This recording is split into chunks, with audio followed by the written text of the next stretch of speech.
Hi! In front of me is tablet NAVITEL T787 and today I would like to show you how you can change default apps.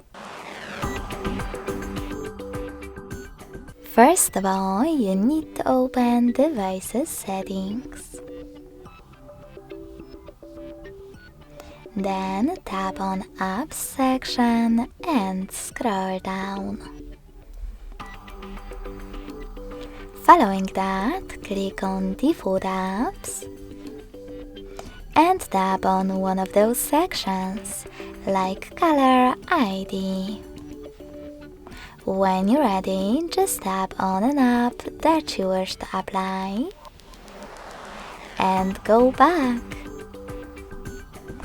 Thanks so much for watching. If you enjoyed this video, smash that like button, comment and subscribe. Bye!